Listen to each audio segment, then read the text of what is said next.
The start of every new year, millions of people make resolutions, many of which focus on their health and well-being.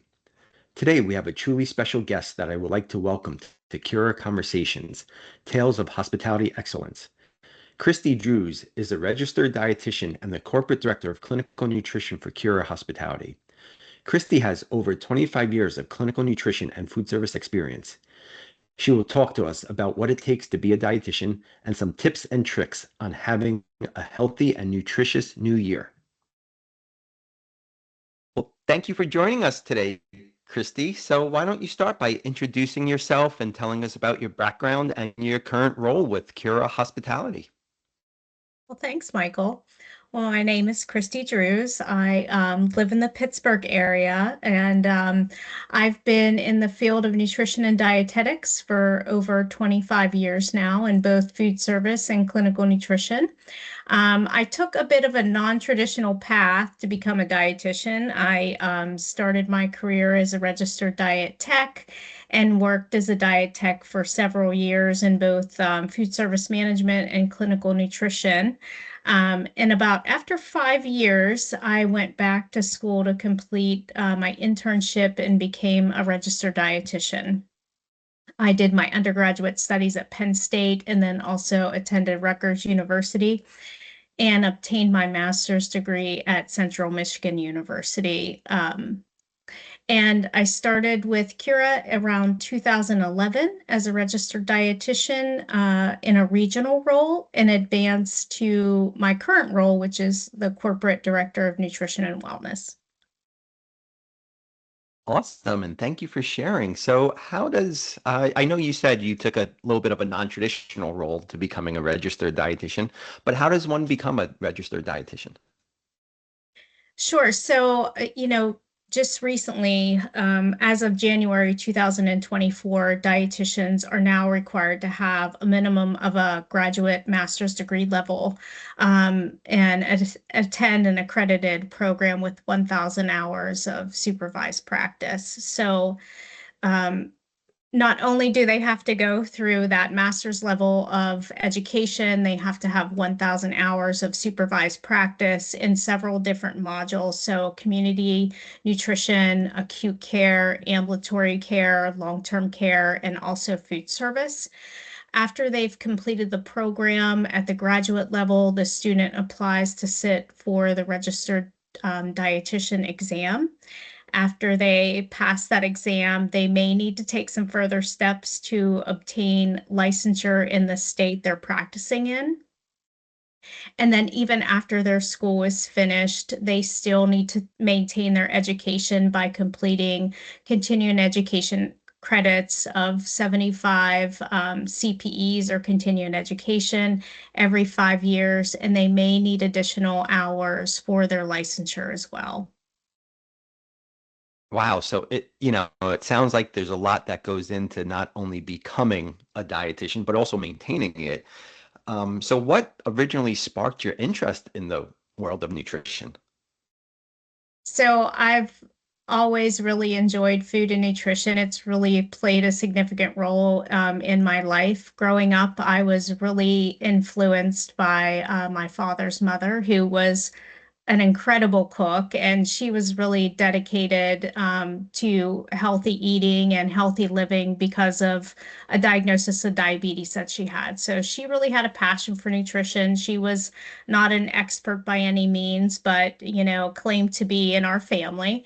And she really had a commitment to balancing, her diet, her exercise, and really maintaining and providing good cooking for us as well. And on my mom's side, my grandmother's brother owned a catering business, and I spent a lot of time there as a kid, working in the kitchen with them and really just falling in love with food service. And that was my early exposure to like food and nutrition. And when I started college, I really wanted to be a nurse. At that time, there was a shortage going on, and it was a really highly sought after profession.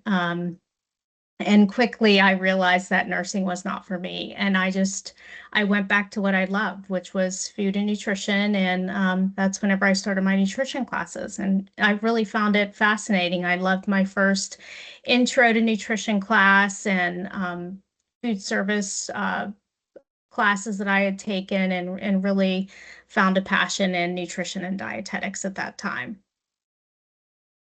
And it's amazing, throughout these different podcasts and talking to the different speakers and now, for different types of work, it all comes back to, family and loved ones whenever we talk Mhm. about what really got you interested in this. So, it's amazing that whether we look at the culinary side, or now the nutrition side, like it's all about family and loved ones. So thank you for sharing that. If Absolutely. we if we focus a little bit on Cura Hospitality, are there any projects or initiatives that you're working on that you'd want to share with us? Yeah, so one of the initiatives, and I was just on a call previously to this, but one of the initiatives that I'm really excited about is the refresh that we're doing on our Puree Creations program. It's a program that focuses on modifying food texture to a puree consistency. And this consistency supports those patients that may have chewing and swallowing problems or diagnosis of dysphagia. The program is really a special kind of culinary artsy piece that the chefs are really inspired to do. So they'll take a regular recipe, say if it's spaghetti and meatballs or maybe a burger recipe, and they puree it to a pureed consistency, and then they mold it and pipe it to resemble the appearance of a regular consistency meal. So, this approach, it's really meaningful for our residents and patients who are on those altered texture diets. It promotes dignity and offers meals that look just as appealing as the regular spaghetti and meatball dish or the burger dish. And with that, we definitely see an increase in intake. As we know, we eat with our eyes. So, patients tend to eat more and they rebound faster. So, for our patients in long-term care and acute care, this program is really important because it supports nutrition. From a clinical standpoint, it helps our patients recover faster and maintain their overall health and well-being. Awesome. And that's so important to make sure, we always want to make sure that people are eating, and whether it's, somebody who has to be on a puree diet like that. But, I do want to switch gears a little bit, and it's a little related because you just talked about needing to eat to maintain your health. And we have just started a new year, and many people are making resolutions, and a lot of those do pertain to their health. But how can people set realistic and achievable health and nutrition goals for the new year? So I would say don't diet. Diets don't work. Instead, try to find some small changes that you can make in your life that you can stick with. Those small changes may be just as simple as changing sugar sweetened beverages, maybe eliminating one or two of your sugar sweetened beverages and replacing that with water.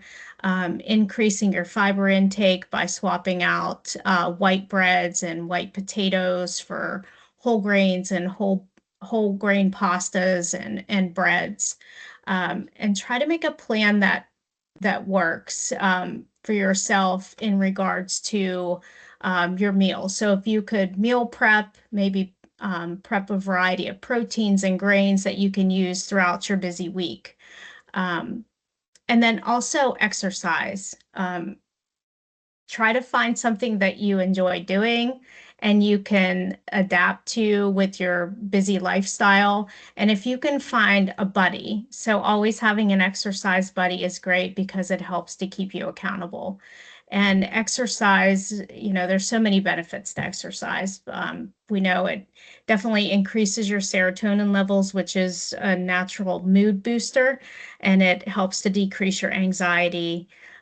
supports your muscle strength and bone health, and is really great for your heart. So even if it's just 15 minutes of starting an exercise plan a day, that's better than just sitting on the couch. So just get up and get moving. And then, last, just remember that nobody's perfect. So, if you're good 80% of the time and then, 20% of the time you fall off the wagon, it's not the end of the world. Just the next day, try again and just try to stick to that 80-20 rule.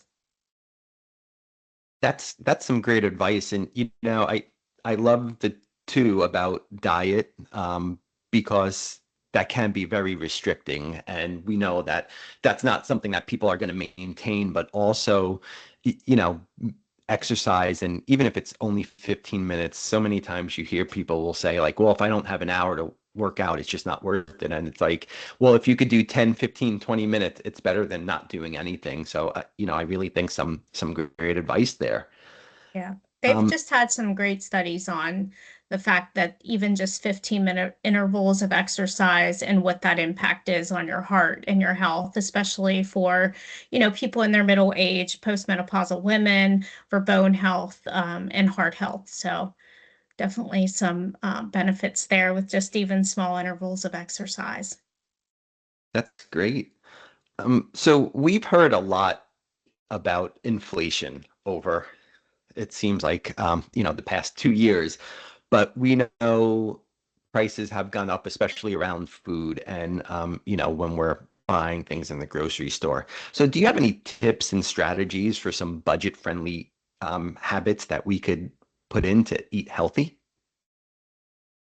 Sure. So, definitely planning your meals and trying to plan your shopping list and stick with that. I know whenever you get in the grocery store, it can be tempting to buy different things, or maybe if something's on sale, it could be tempting to purchase those things, but then they may sit in your cupboard if you're not using them, or it might go bad in your refrigerator. So, definitely sticking to that shopping list and planning your meals out is great. Don't go to the store hungry either. That's the worst. You end up with a buggy full of things that you may not have necessarily needed. And stick with like seasonal fruits and vegetables. So, in the summertime, it's great to buy strawberries. They're usually plentiful. You might be able to even find them at the local farmers market. But in the winter, strawberries tend to be more expensive, and they're less plentiful. And then think about using frozen fruits and vegetables in place of fresh when you can. They're just as nutritious. And consider like some plant forward meals. Maybe you did a meatless Monday, or maybe you have a casserole or a stir fry dish that maybe meat is just the flavoring of that dish, and not the center of the plate.